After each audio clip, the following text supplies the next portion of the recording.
College में last semester में आके सबसे बड़ा क्वेश्चन जो हर एक किसी के दिमाग में आता है, हर एक बच्चे के दिमाग में आता है, वो है प्लेसमेंट को लेकर।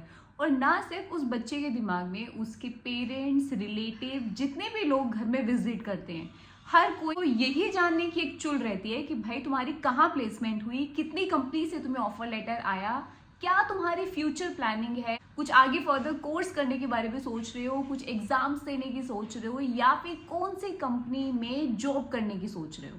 वो एक ऐसा फेस है ना हर किसी के लाइफ में, हर एक बच्चे की लाइफ में, जो बहुत ही टेंशन भरा रहता है, क्योंकि आपका सेमेस्टर खत्म होता जा रहा है, आपकी डिग्री कंप्लीट होने को आ गई है। स्टिल 70-80% वो बच्चे रह जाते हैं जिनके पास कोई प्लेसमेंट उनके हाथ में नहीं होती, और जिनका आगे का जो प्लानिंग है वो भी जॉब करने का ही होता है, उस फील्ड में जॉब लेने का रहता है।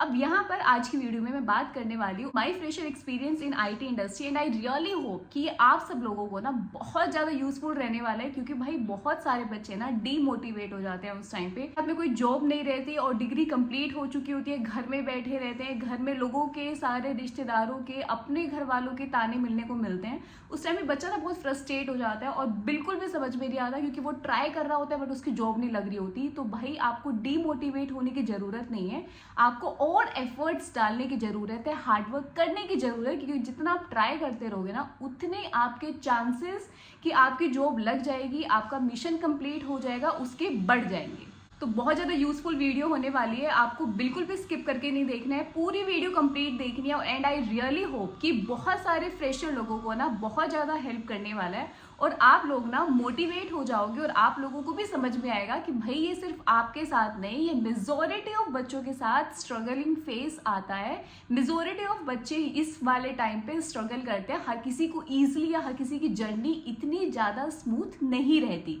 तो अगर मैं अपनी बात करूं अपने फ्रेशर एक्सपीरियंस की, तो जून 2019 में मेरी बीटेक कंप्लीट हुई थी सीएस ब्रांच से, और उस टाइम पर मेरे पास कोई प्लेसमेंट नहीं थी, कोई ऑफर लेटर मेरे पास नहीं था। अब भाई कॉलेज से तो आपने डिग्री उठा ली, अब आपके पास जो ऑप्शन बचता है, क्योंकि अब ऑन कैंपस तो जो कंपनी एक दो आनी थी वो आके चली गई, अब आपके पास ऑप्शन बचता है कि ऑफ कैंपस में जाओ, वहां प्लेसमेंट लेने की कोशिश करो, और दूसरा ऑप्शन आपके पास बचता है कि ऑनलाइन जितना अप्लाई कर सकते हो अलग अलग वेबसाइट के थ्रू, उतना कंपनीज में जाके अप्लाई करो।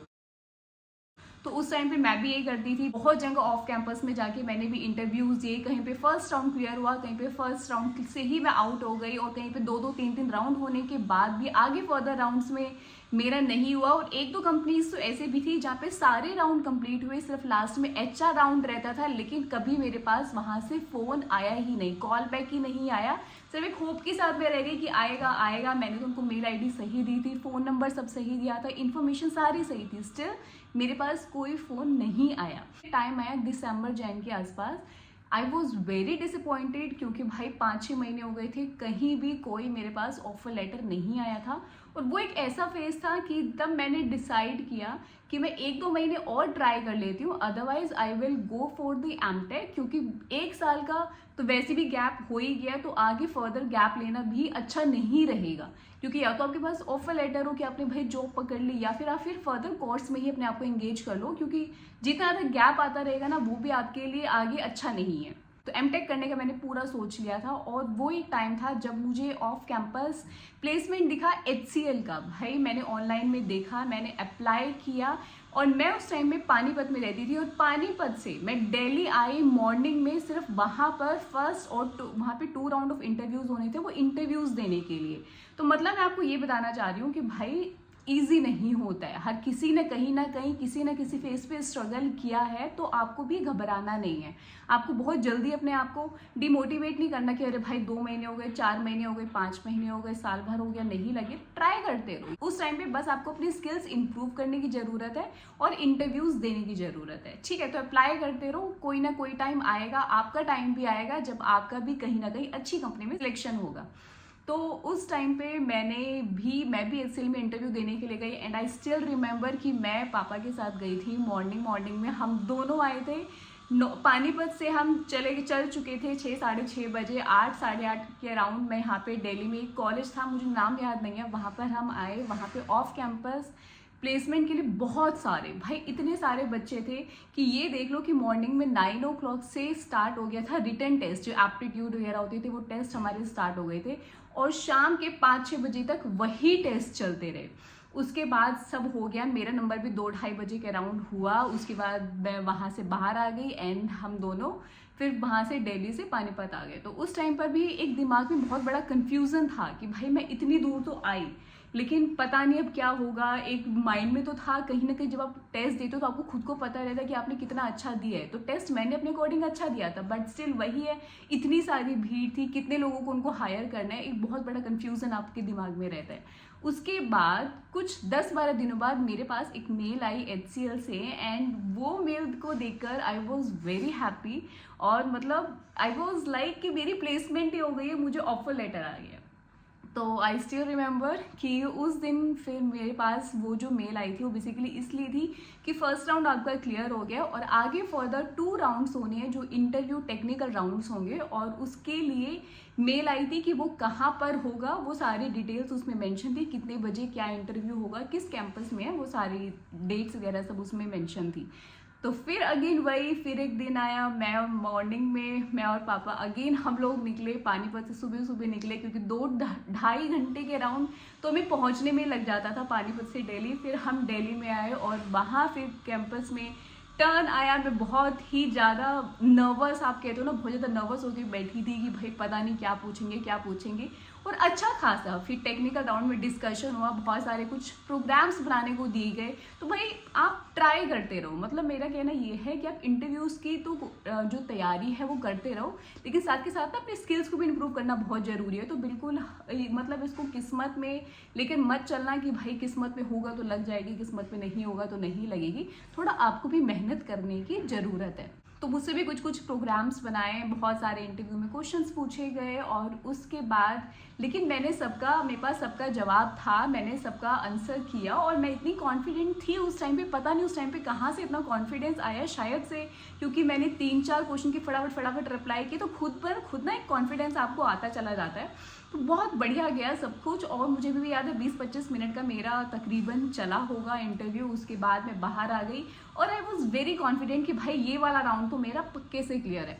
उसके बाद फिर 3rd राउंड की बारी आई, वो सब भी बहुत अच्छा गया। वो मैनेजर और HR राउंड था, उसमें भी कुछ क्वेश्चंस पूछे गए अपने प्रोजेक्ट्स के बारे में जो आपने अपने कॉलेज के टाइम पे बनाए थे, और भी कुछ टेक्निकल क्वेश्चन थे। सब बहुत अच्छे से हुआ, पूरा डिस्कशन बहुत अच्छे से हुआ, वो भी 15-20 मिनट के लिए चला था। तो जब लास्ट राउंड में होते हो ना, तो आप सामने वाले बंदे का जो आपसे इंटरव्यू में क्वेश्चंस कर रहा है, आप उसके ना हाव भाव से, उसके बात करने के ढंग से ना आपको इतना पता चल जाएगा कि भाई ये बंदा मुझे सिलेक्ट करने वाला है या नहीं करने वाला है, या जिस तरीके से आपकी कॉन्वर्सेशन हुई है ना, आप इतना अंदाजा आपको लग जाता है कि भाई मेरा यहाँ पे होने वाला है या नहीं। तो मुझे इतना था कि मेरा यहाँ पे हो जाएगा और मैं बाहर आ गई और बाहर आके मैंने पूरा फिर जो भी मेरा डिस्कशंस हुआ, जो क्वेश्चंस पूछे गए, वो सारा पापा के साथ शेयर किया। और उसके बाद हम वापस से दिल्ली से पानीपत आ गए और उसके बाद मेरे घर वालों से भी सारी चीज़ें वो शेयर की, क्योंकि मैं उस टाइम पे बहुत ज़्यादा हैप्पी मूड में थी कि भाई सब कुछ बहुत अच्छा हुआ। और दिमाग में कहीं ना कहीं थे कि भाई क्या पता, चांसेस हैं, क्योंकि जिस तरीके से सब कुछ हुआ है वो तो बहुत अच्छा हुआ है, तो भाई चांसेस हैं कि मेरा यहाँ पर सब कुछ अच्छे से हो जाएगा। उसके बाद फिर अगेन 10-11 दिन बाद again I got one mail from the HCL and that was something like a congratulation, now you are a part of HCL company. और वो मेरे दिन का भाई सबसे बेस्ट पार्ट था मेरी लाइफ का, उस टाइम पे जब मुझे उस जॉब की रियली में बहुत ज़्यादा ज़रूरत थी। और सबसे बड़ी चीज़ मैं आपको बताती हूँ अभी कि उस टाइम पर जब मैं HCL में इंटरव्यू दे रही थी ना, बहुत सारे भाई, मैंने 1-2 पेरेंट्स लिटरली, मतलब मैंने खुद वहाँ पे खड़े होके सुना कि वो फ़ोन घुमा के ना किसी HCL के ही किसी सीनियर प्रोजेक्ट मैनेजर से किसी से कि भाई ये नाम का मेरा बच्चा भी इंटरव्यू दे रहा है तो उसके सारे राउंड्स क्लियर कर देंगे, कंपनी में सिलेक्ट कर लेना। तो भाई अप्रोच वाली चीज़ें भी होती हैं, ठीक है। लेकिन दिक्कत किसको आती है, जिसका कोई भाई बहन या कोई रिलेटिव उस कंपनी में नहीं है और आप किसी को अप्रोच के लिए नहीं बोल सकते। तो मेरे साथ सेम चीज हुई कि भाई मेरे पास कोई अप्रोच वाला बंदा नहीं था, क्योंकि अगर अप्रोच वाला बंदा होता ना तो फिर तो मेरी बहुत पहले की जॉब लग गई होती। और ये ना आपको उस टाइम पे बहुत बड़ा ड्रॉबैक लगता भी है, जो आज के टाइम में भी है। भाई अगर आपके भाई बहन, अगर आपका कोई रिलेटिव, कोई जानने वाला जो सच में आप चाहता है कि भाई आपकी भी जॉब लग जाए ना, तो उसको काफी टाइम अगर उस कंपनी में हो गया है, तो कहीं ना उस बंदे के पास इतना जानकारी, या कह सकते हो मैनेजमेंट में इतना तो वो जान चुका होता है, लोगों से अप्रोच कर सकता है आपके बारे में, आपको रेफर कर सकता है कंपनी में। लेकिन जिनके नहीं होते ना, उनको इस चीज का बहुत दुख होता है। उनको समझ में आता है कि वो खुद की मेहनत से जो जाते हो ना आप कंपनी में सिलेक्ट हो गए, उसकी खुशी नो डाउट बहुत ज्यादा होती है, क्योंकि वो चीज आपने खुद से हासिल की है। लेकिन उस चीज का उस टाइम पर बहुत दुख होता है जब तक आपको कंपनी में कोई प्लेसमेंट नहीं मिली, जब तक आपने कोई चीज अचीव नहीं करी। तो same thing happen with me. हर बारी मैं सोचती थी कि यार मेरा भी कोई अगर रिलेटिव होता कोई आईटी कंपनी में। और ऐसा नहीं था कि मेरे रिलेटिव थे नहीं, मेरे रिलेटिव मतलब वही जो दूर दूर क्या जाते कि कजन्स में थे, जो एक दो मेरे नॉन में थे और अच्छी कंपनी में अच्छे पैकेज में काम कर रहे थे। बट अगेन वही कि हर कोई आपको लगाना नहीं चाहता है, टालने वाले के तो फिर 10 बहाने आपको किसी भी तरीके से टाला जा सकता है। तो सेम थिंग मेरे साथ भी हुई थी। मैं बोलती थी, बट वही आप 2 बारी बोलोगे, 3 बार बोलोगे, उसके बाद फिर आप खुद भी पीछे हट जाओगे, जब आपको लगेगा कि उस तरीके से पॉजिटिव रिस्पॉन्स आपको नहीं मिल रहा है। तो उस टाइम पे मुझे लगता था कि यार इनका कितना सही है, इनको ये तो जानते हैं, तो एचसी में फ़ोन घुमा के कर रहे हैं और हम यहाँ मतलब एक वैसे बैठे हैं। तो जब मेरा एचसीएल में हो गया था ना, कॉन्ग्रेचुलेशंस मेल वगैरह सब देख ली थी, तो आई वॉज वेरी हैप्पी। मुझे ऐसा लगा कि मैंने पता नहीं इसे क्या माइलस्टोन अचीव किया। दूसरा मुझे ये भी अच्छा लग रहा था कि भाई चलो कंपनी में तो प्लेसमेंट हुई, एक अच्छी कंपनी में है, क्योंकि एचसीएल एक बहुत ही बड़ी एक नॉन कंपनी है। तो मतलब ये मुझे लगा कि भाई कितना अच्छा, मतलब एक बढ़िया कंपनी में प्लेसमेंट हुई है जिसका नाम सबको जानते हैं। ऐसा नहीं कि मुझे बताना पड़ेगा कि भाई ये छोटी कंपनी है, कोई जानता नहीं है इसके बारे में। तो उसके बाद फिर मेरी ट्रेनिंग हुई मानेसर में। मैं मानेसर में आई गुड़गांव ट्रेनिंग के लिए। स्टार्टिंग के 5-6 महीने हमारी वहीं पर ट्रेनिंग हुई थी, जितने भी फ्रेशर लोग सिलेक्ट हुए थे। और मैं आपको बता देती हूँ कि ट्रेनिंग के लिए भी ना उन्होंने रैंडमली बच्चों को असाइन किया था। बहुत सारे बच्चों को उन्होंने जावा की ट्रेनिंग प्रोवाइड की थी, बहुत सारे बच्चों को डॉटनेट की प्रोवाइड की थी, कई सारे लोगों को मेन फ्रेम और अलग अलग डोमेन्स में मतलब उन्होंने ट्रेनिंग दिलवाई थी। तो ये सब आपके हाथ में नहीं होता है, वो खुद ही लिस्ट विस्ट बना के आ जाते हैं। आपको तो सिर्फ बता दी जाती है कि भाई आपको इस वाले रूम में ये वाला बंदा है, ट्रेनर होगा आपका और आपको ट्रेनिंग मिलेगी। और आपकी 4-5 महीने की ट्रेनिंग है, उसमें आपके भाई 3-4 राउंड ऑफ टेस्ट भी होंगे, रिटर्न टेस्ट होंगे। अगर वो आपके राउंड क्लियर हो जाते हैं then it's a good signal कि भाई आप आगे फर्दर कंपनी में काम कर पाओगे। अदरवाइज चांसेस भी रहते हैं कि अगर मान लो 3 टेस्ट होने थे और तीनों में आप फेल हो गए, तो भाई ये भी फुल ऑन चांसेस रहते हैं कि भाई आपको कंपनी से वो तब भी हटा देंगे, आपको अपने कंपनी में वो नहीं रखेंगे सब परमानेंट एम्प्लॉय। उस टाइम पे ना एक तो पूरा जोश रहता है कि भाई मैंने इतनी मुश्किल से ये कंपनी मैंने मतलब ली है, इस यहाँ पे प्लेसमेंट लिए, तो और ऊपर से मुझे जावा का ही मिला और जावा में ही मेरा इंटरेस्ट था। तो भाई मतलब एक पूरा रहता ना कि आप पूरा दम लगा देते हो, पूरी जी जान से पढ़ते हो कि भाई मुझे अच्छे से पढ़ना है और अपना टेस्ट क्लियर करना है, क्योंकि मुझे भाई कोई रिस्क नहीं लेना कि मैं यहाँ इस कंपनी से निकल जाऊँ। क्योंकि उस टाइम पे बच्चों को भी बहुत टेंशन रहती है लिटरली। और चाहे ये भी हो कि आपको कंपनी से ना निकाले, 1% ऐसा भी हो सकता है, लेकिन उस टाइम पे कोई रिस्क नहीं लेना चाहोगे और आप नहीं चाहोगे कि 1% भी कुछ ऐसा आपकी लाइफ में हो कि भाई कि आपने अच्छे से मेहनत नहीं की या आपने कुछ अच्छे से करके नहीं दिखाया, आपकी परफॉर्मेंस के बेसिस पे आपको कंपनी से निकाल दिया जाए। ऐसा दिन कोई भी बंदा नहीं चाहेगा, कोई फ्रेशर नहीं चाहेगा। ठीक है, तो अच्छे से सब ट्रेनिंग हुई, हमें जावा की ट्रेनिंग दी, पूरा सब अच्छे से हुआ, टेस्ट वेस्ट सब बढ़िया से क्लियर हुए और फिर बारी I as a permanent employ होने की। और उस टाइम पर भी ना अलग अलग प्लेस में बच्चों को मतलब भेजा जा रहा था। और मुझे भी याद है कि बहुत सारे बच्चों को बैंगलोर भेजा गया, बहुत सारे को पुणे, अलग अलग जगह भेजा जा रहा था। एंड आई वॉज लाइक कि हे भगवान, मुझे दिल्ली नोएडा साइड ही प्लेसमेंट दिला दो, इतनी दूर कौन जाएगा। क्योंकि एक तो होता है ना कि आप घर से कभी बाहर बहुत ज़्यादा निकले नहीं हो और कहीं ना कहीं आप चाहते हो कि भाई मैं इतने पास रहूँ कि मैं मतलब अपने पेरेंट्स के पास भी जाना चाहूँ तो मुझे मतलब ज़्यादा सोचना ना पड़े, मैं मतलब वीकेंड्स में जाना चाहूँ तो I can easily go there. तो मेरा वही फंडा था कि भाई मुझे पास में ही रहना था, मुझे दूर जाने का कोई भी इंटरेस्ट नहीं था। और भगवान ने मेरी सुनी, लकीली मुझे मतलब नोएडा में प्लेसमेंट मिली। 126 सेक्टर एचसीएल को मैंने ज्वाइन किया था। और भाई जैसे कि मैंने अपनी लास्ट वीडियो में भी आप लोगों को बताया था कि शुरू के फिर जो 1-2 साल होते हैं ना, वो तो भैया वहाँ का हाई फाई देख के फैंसी सब कुछ देख के ना हर चीज़ आपको बहुत फैंसी लगती है कि भाई कितना अच्छा कैफेटेरिया है, कितना अच्छा ब्रेकआउट है यहाँ पे, तो अच्छा ये देखो इनका तो एडमिन कितना अच्छा है, लोगों का इन्वायरमेंट भाई हाई फाई देखने को मिलता है, इतना कूल लगता है सब कुछ देखने में, और लगता है कि भाई अब तो लाइफ ऑल सेट, मतलब कहाँ आ गए हो आप, ये है मतलब असली लाइफ और ये मजे वाली लाइफ है। और उसमें भी जो आपको सबसे बड़ा प्लस पॉइंट लगता है ना, मैं लिटरली आपको बता रही हूँ, वो लगता है कि जब आपको वीकेंड में छुट्टी मिलती है भाई, मतलब पूरा मामला सेट, आप पूरे ऐसे होते हैं पूरा हवा में हो आप। वो एक बहुत ही बेस्ट पार्ट रहता है हर किसी की लाइफ में, और इसीलिए ना जितने भी फ्रेशर आते हैं कंपनी ज्वाइन करते हैं उनको कोई फर्क नहीं पड़ता कि वो भाई 3 लाख के पैकेज में आए हैं, 4 लाख के पैकेज में आए हैं, या 3.5 के पैकेज में आए हैं, 5 के पैकेज में आए हैं, भाई उनको कोई फर्क नहीं पड़ता। उनको शुरू में 20-25 हज़ार भी सैलरी मिल रही है ना, 30 हज़ार भी सैलरी मिल रही है, तो they were like I am happy, it's enough for me, और मतलब बस ठीक है, बढ़िया है, बस अब चलती रहे लाइफ अपनी बढ़िया से।